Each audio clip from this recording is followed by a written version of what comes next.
You are listening to WBHM Digital Broadcasting, the best in paranormal talk, only on Paranormal Experience Radio, broadcasting live out of Birmingham, Alabama.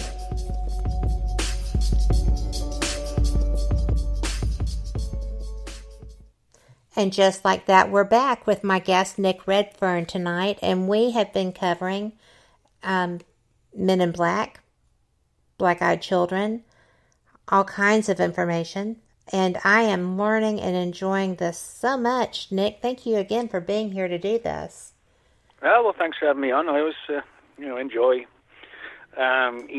doing shows because, like we said in the break, I think we've all got our own angle where we can contribute.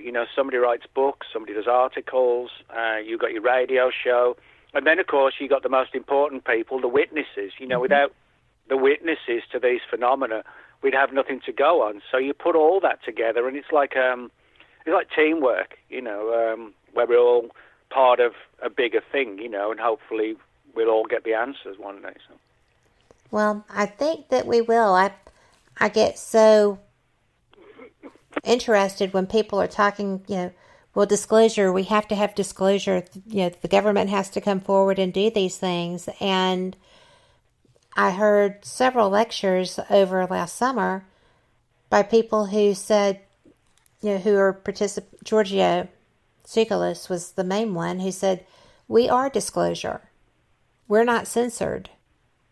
We don't get told no about a subject that we want to cover, but we better have it documented and have some background research with it. I found that interesting because I don't think there's going to be anything landing on the White House lawn or any defining moment. I think if you look around, there's so much that has been shown to the public through their own experiences that people know. Well, yeah, I think there's one side of disclosure which I think has kind of happened, and that is that, because there are so many shows and, particularly with the internet, and I think people accept it, whether they have seen something or not, they've accepted it as a genuine phenomenon. So in that sense, there has been disclosure because but so many people do believe and do accept that this is what's going on.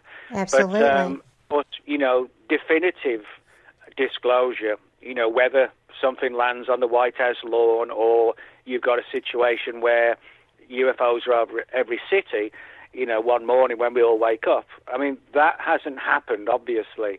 I kind of don't think it will because it hasn't happened yet. And I think the phenomenon interacts with us massively and very closely and almost personally at times, but it still stays in the shadows in terms of what it really is and where it's from and what their agenda is. So whether or not we'll not get the answers as to what they are or what their agenda is, I'm not sure, but I think as time goes on, we're going to get more answers as to at least some of the answers. I think so too. And I think that the internet, for all of the negative things people have to say about that, is a very positive experience. I know that social media has kind of managed to dumb us down in some ways, but it also gives us access to incredible information, research that we wouldn't be able to get, just on our own. We might not even be aware that it was something we wanted to get. So it's a double-edged sword, but it's a very useful tool for what we do. Yeah, I mean, social media, it's like anything in life. It has its good points and its bad points. The good point is that you have instant connection, instant communication all around the world, instant news, and you can put your own data out there as well. You go back pretty much not much more than 20 years ago, that would have been all totally unheard of, I think the one downside more than any other is that sometimes, the internet isolates people, particularly kids today, who's really just, have constantly got their heads in their phone, I mean, when I was a kid, I mean, my friends, would be the little village I lived in central England. I'd be riding our bikes till about 8 o'clock at night, and my mum and dad would just say, "Oh, make sure you're home by the time the moon's down." If you let your kids do that today, you'd be tasered or something. Yes. You know what I mean? Yes. But it's like, if you think about it, I mean, I think a lot of it is just scare tactics. I mean, kids can still play outside, but they're told that they're not, that it's right, that you shouldn't. They're told, you'll die or you'll be killed or whatever if you do that.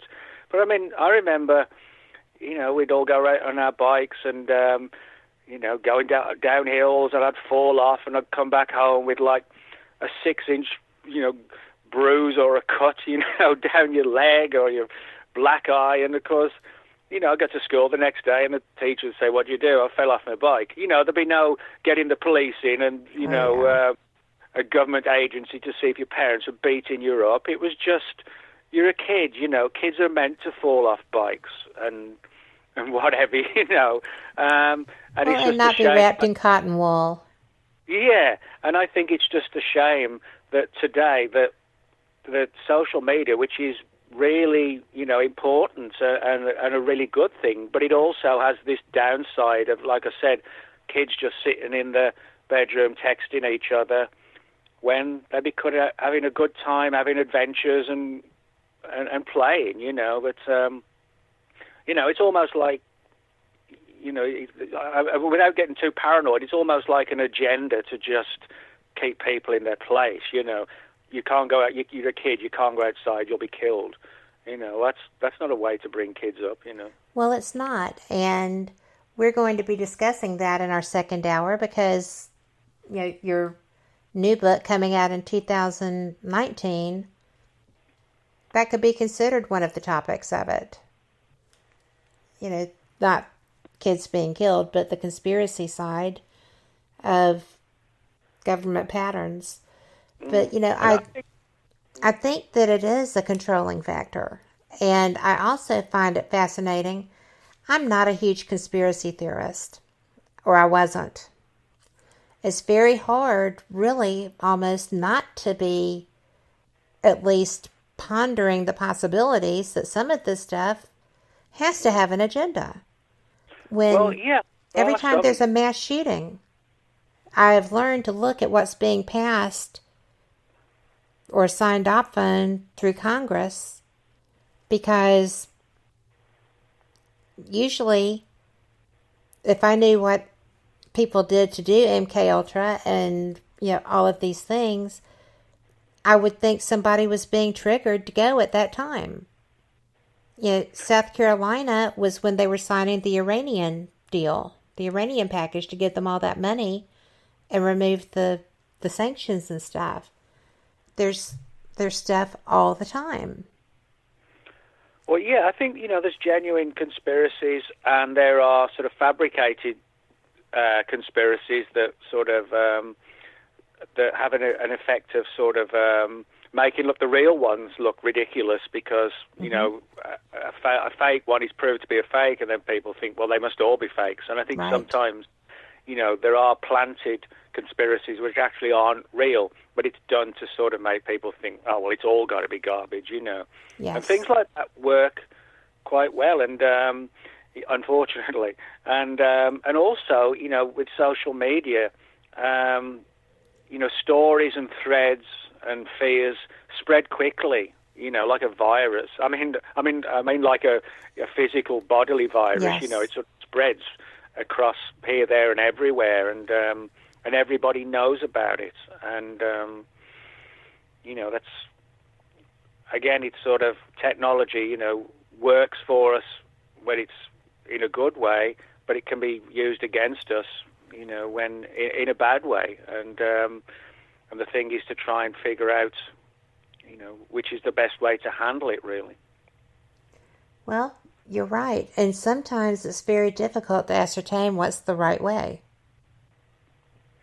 Yeah, and I think, there's no doubt in my mind that there are genuine conspiracies. And then there are other ones which are so over the top, but which still, have big followings. And I'm interested in some, stories of conspiracies, and I've written a couple of books on the subject. But, my main thing is sort of, the paranormal, UFOs and strange creatures and things like that. Because, I think for me, focusing on one or two specific issues keeps you kind of sane, rather than, all these different things spinning around your head, you actually probably would go crazy. Well, that's why I really and truly avoid conspiracy theories as a rule. But there were several instances of bizarre behaviors that led to these mass shootings. And there were two in particular that caught my eye. And I thought, I wonder if this is something that is a pattern. Because I'm a paralegal by training and I love to research. So I went back and started just looking at legislation. What's happening in the government when these things start occurring. And some of the instances, they give you pause.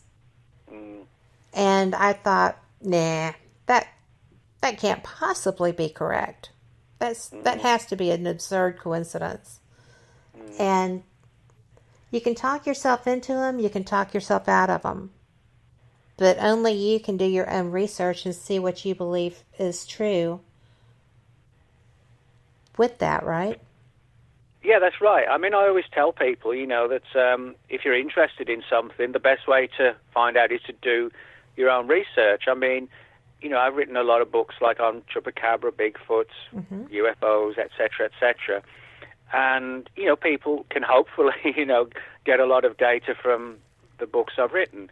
But equally, I think it's important that we should all do our own research as well, because there could be somebody out there right now listening to this show who has a particular interest in one area, and they might just suddenly step on the one thing that we need to solve it, that everybody else has been looking for the last 50, 60 years. You know what I mean? It could be somebody just falls on it.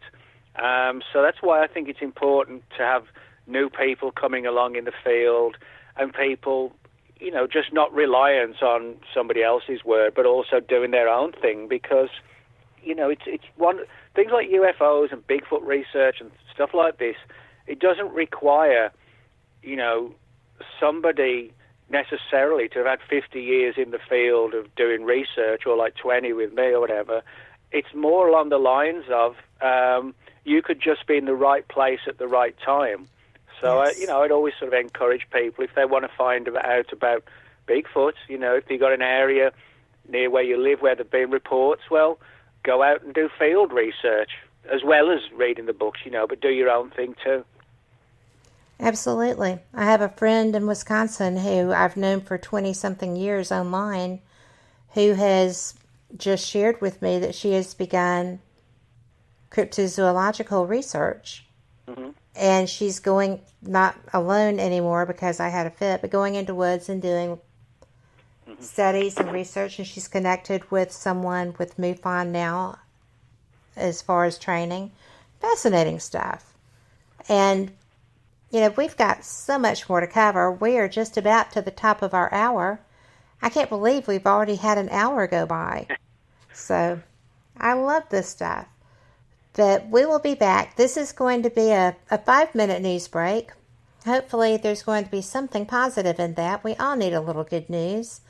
And Nick Redfern and I will be back. Thank you for being here. And you are listening to WBHM Digital Broadcasting out of Birmingham, Alabama. Thank you so much.